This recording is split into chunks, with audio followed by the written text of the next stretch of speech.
I've played Dragon Age Origins before, and it's easily one of my favorite games of all time.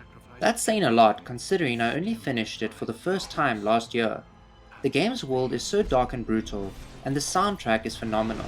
I listen to it all the time. In my last playthrough, I was a level 20 rogue. This time, I'm going to play as a human mage named Randolph. I don't usually play mages in games, so this should be a fun twist. I know being an elf might be a better choice for a mage, but I've already played as one. Plus, I won't be using any guides or builds. I'm just going with what sounds cool and trying not to spread myself too thin. In this episode, I'll be venturing into the Fade, gathering some rare items, and heading into the wild to battle darkspawn, and ultimately become a Grey Warden.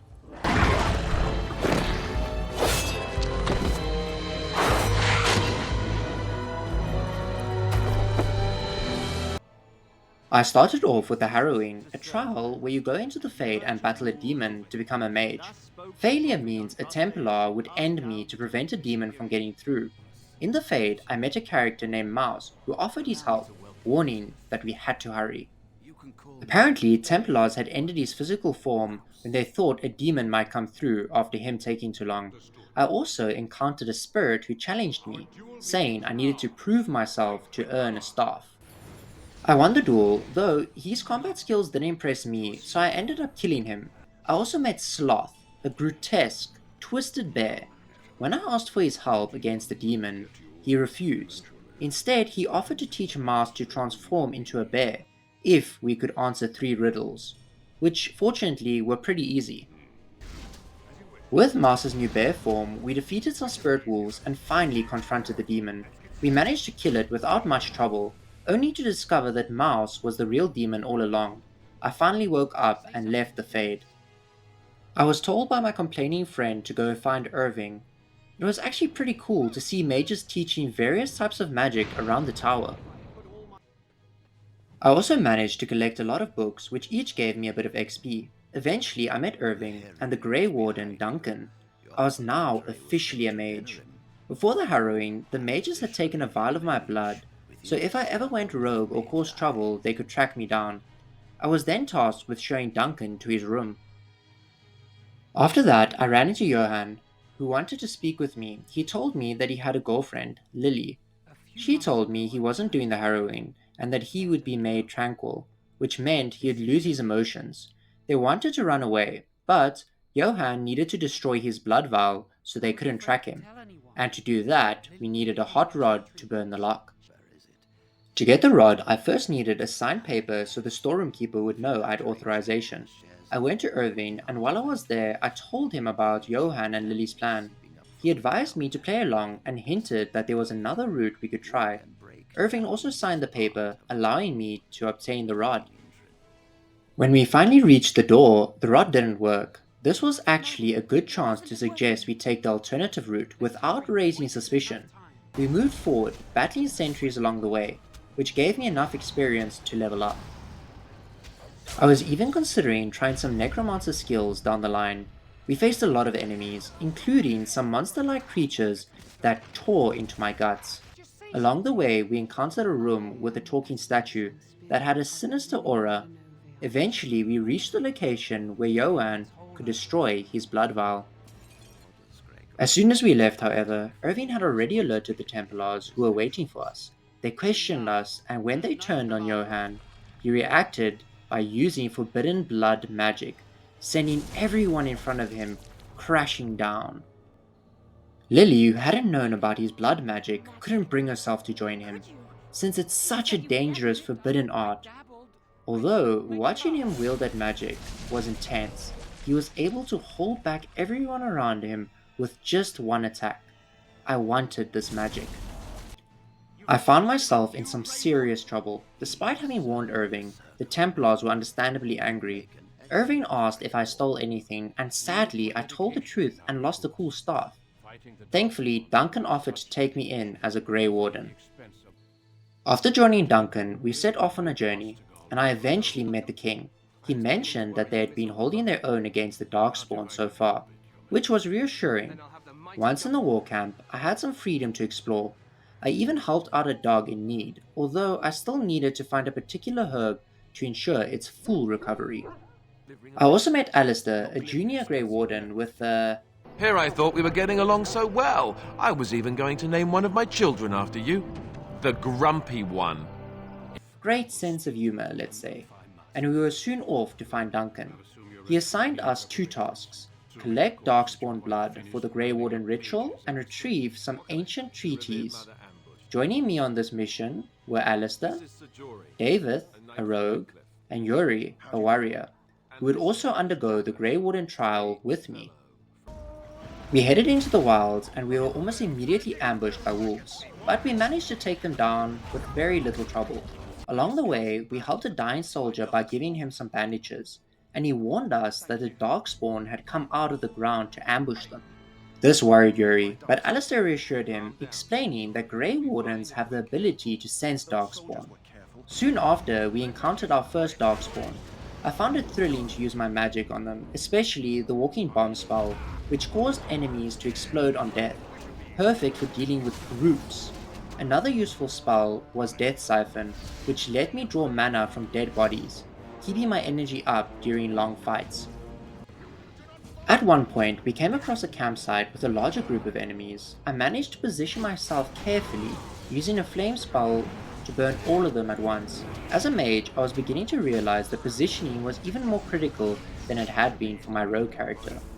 With a rogue, I only needed to get behind enemies for extra critical hit damage, but with a mage, the right position could make or break an encounter. The atmosphere of the wilds was intense. We came across soldiers strung up on a log, a grim reminder of the game's gritty, dark nature, part of what makes it so immersive and compelling for me. When we finally reached the ruins of the old outpost, we had to battle our way through a wave of darkspawn. They weren't too difficult, but they put up a solid fight. Unfortunately, once we reached the outpost, we found the treaty papers had already been taken. Out of nowhere, a witch appeared. The party was on edge. Alistair was joking that she had turned us into toads, using his interesting way of speaking. I'd be careful. First it's, I like you, but then zap, frog time. The witch informed us that her mother had kept the treaty safe and offered to guide us to her. When we arrived, her mother handed over the papers simply, saying she had kept them safe. Back at camp, I handed over the items needed to help the injured dog. With that done, it was finally time for the Grey Warden ritual. As we gathered for the ceremony, I could see Yuri starting to look anxious. David was the first to take the darkspawn blood. Tragically, he didn't survive. The ritual had claimed him. Next, Yuri was clearly terrified. He even drew his sword, backing away in fear. Duncan tried to reason with him, explaining that there was no going back now. Yuri hesitated, explaining that he had a family and hadn't known how dangerous this would be. Unfortunately, Duncan had no choice but to end his life swiftly. The Grey Warden ritual was not to be taken lightly. When it was my turn to drink, the blood triggered visions, nightmarish images that filled my mind.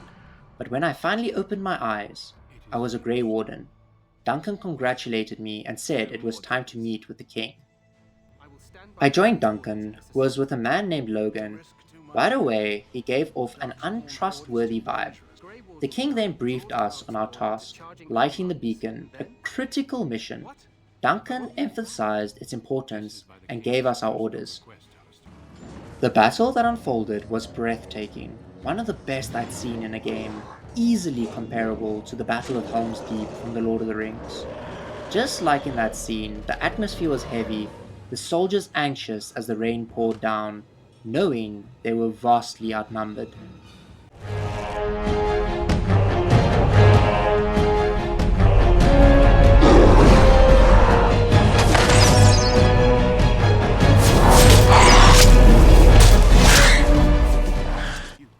As we made our way to the tower, a guard warned us it was full with darkspawn. Alistair and I, joined by 2 tower guards, had to fight our way from the bottom floor to the top. The first floor of the tower wasn't too difficult. It consisted of a few rooms filled with relatively easy darkspawn, and we pushed through without much trouble. However, the second floor was much more challenging. I used a ballista to deal some extra damage, which was a nice touch. The game provided unique ways to fight through the tower. For instance, on the 3rd floor I was able to release war dogs to assist in combat, but I was immediately knocked down afterward.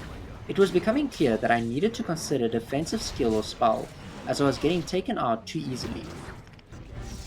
On the top floor we faced an ogre, which proved to be a tough opponent. My skills were mostly for area of effect damage, so they weren't particularly effective against a single powerful enemy. The ogre managed to knock me down, so I took control of Alistair. Although Alistair was skilled in defense, he didn't deal much damage. In the end, it was the tower guard who landed the final blow on the ogre, finishing it off with a dramatic kill animation. We lit the beacon, and the scene transitioned to a cinematic of Logain.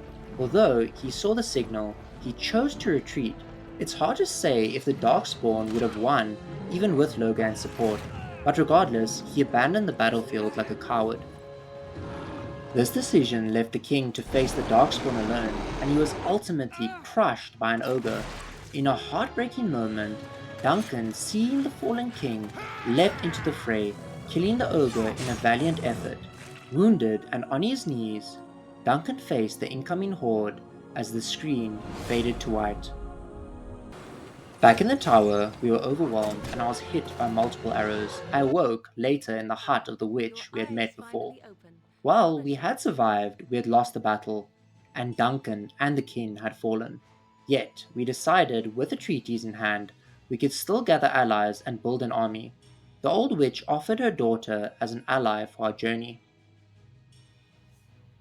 We set out for Lothering, but along the way we were ambushed by darkspawn. They came at us in overwhelming numbers, but my corpse exploding skill proved invaluable, creating devastating chain reactions. The dog I had saved earlier also joined the fray, and his help was crucial to our survival. I also said the dog could stay. Just outside Lothering, a group of highwaymen stopped us, demanding a toll. They'd been preying on refugees, true scoundrels with no regard for others. We fought them until their leader surrendered, but I had no intention of letting them go. The world would be a better place without them, and I made sure they paid for their actions. Thanks for watching. I hope you enjoyed this dive into the story so far.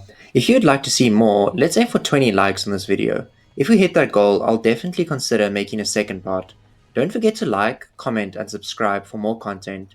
See you next time.